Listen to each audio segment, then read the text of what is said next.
Assalamualaikum warahmatullahi wabarakatuh. Kami dari kelompok 3 kelas 2D akan mempresentasikan studi case tentang pintu otomatis yang beranggotakan Muhammad Kapin, kedua ada Muhammad Ibrahim, dan ketiga adalah saya sendiri, Farhan Ali Rahman. Yang pertama adalah ekspresi boolean dari nyala lampu. Kondisi nyala lampu yang pertama, ada orang di ruangan A sama dengan 1. Kedua, intensitas cahaya alami rendah dalam kurung gelap dalam kurung B sama dengan 1. Ketiga, waktu malam dalam kurung C sama dengan 1.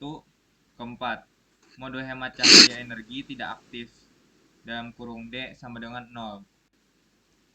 Ekspresi yang menggambarkannya.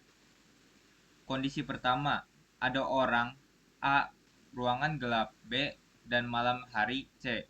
Lampu menyala jika A, N, B, N, C. Kondisi 2 adalah mode hemat energi tidak aktif D sama dengan 0 dalam kurung atau not D. Dan orang A, lampu menyala jika not D, N, A. Selanjutnya, ekspresi total lampu menyala. F sama dengan dalam kurung A, N, B, N, C. Or dalam kurung not D, N, A. Selanjutnya, penyederhanaan ekspresi boolean. Kita dapat keluarkan A sebagai faktor bersama.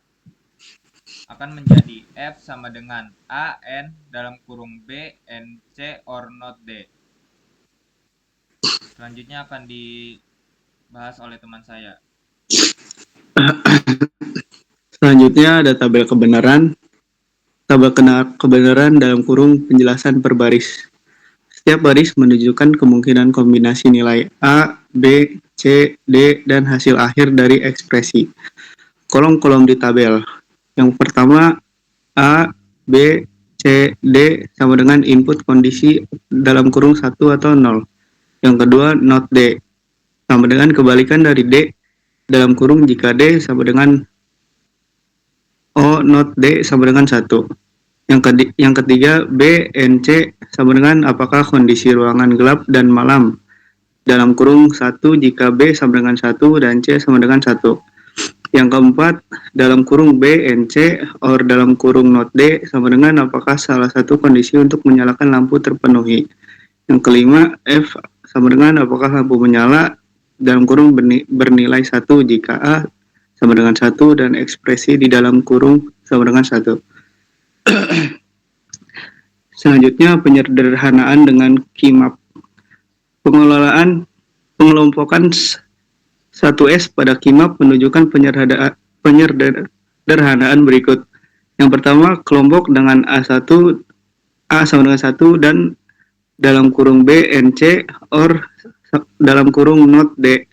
Yang kedua, ini konsistensi dengan ekspresi penyederhanaan sebelumnya. Selanjutnya, akan dilanjut dengan rekan saya.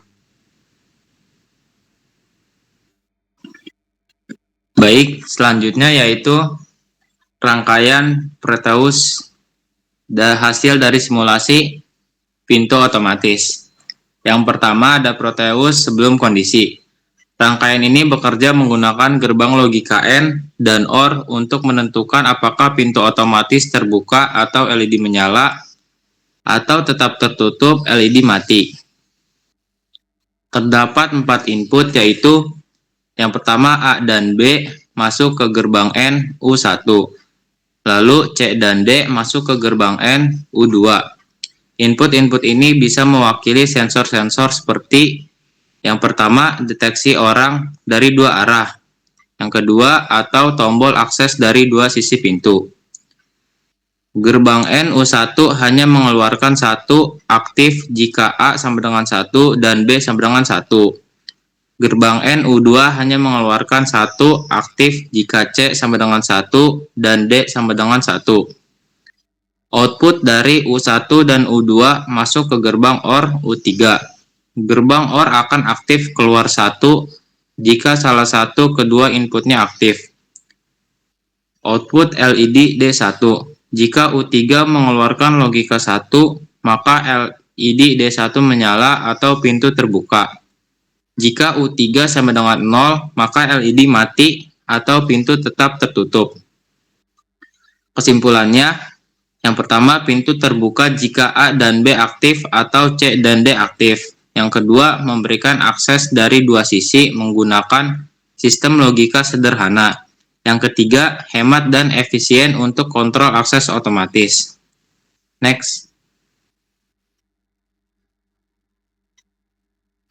Selanjutnya, menunjukkan kondisi satu dari rangkaian logika pintu otomatis, yaitu saat beberapa input bernilai 1. Cara kerja rangkaian, U1, N untuk A dan B, yaitu A sama dengan 1 dan B sama dengan 1, output U1 sama dengan 1.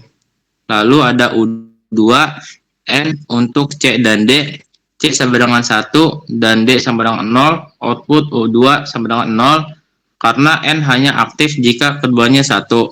Yang ketiga ada U3, OR, input dari U1 sama dengan 1, U2 sama dengan 0, output U3 sama dengan 1. LED D1 mendapatkan logika 1 dari U3 atau LED menyala pintu terbuka. Kesimpulannya, yang pertama, walau hanya pasangan A dan B yang aktif, itu cukup untuk membuka pintu. Yang kedua, ini menunjukkan bahwa salah satu jalur A dan B atau C dan D saja cukup untuk mengaktifkan sistem. Yang ketiga, logika OR di U3 menjamin fleksibilitas akses dari dua arah berbeda. Pada kondisi ini, kita hanya membutuhkan aktivasi dari satu sisi input A dan B, sementara sisi lain C dan D bisa tetap tidak aktif, sistem tetap respon dan membuka pintu secara otomatis karena menggunakan logika OR di output akhirnya. Next.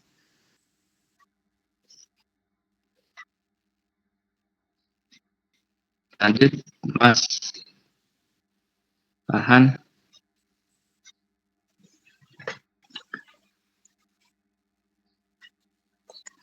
Baik, selanjutnya menunjukkan kondisi 2 dari rangkaian pintu otomatis di mana konfigurasi input berbeda dari kondisi sebelumnya.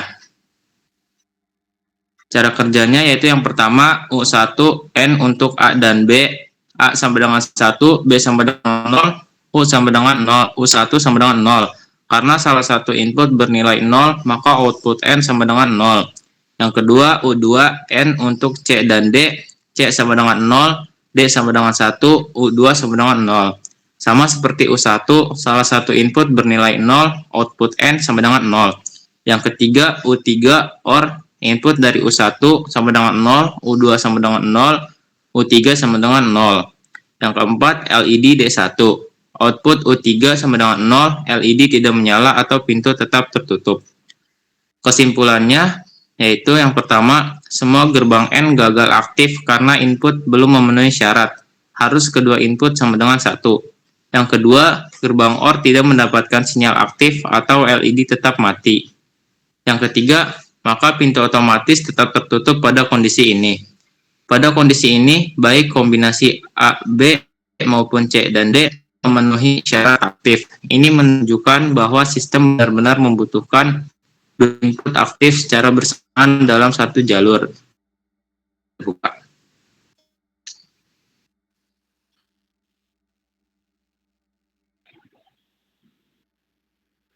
Sekian dari kelompok kami. Kurang lebihnya mohon maaf. Assalamualaikum warahmatullahi wabarakatuh.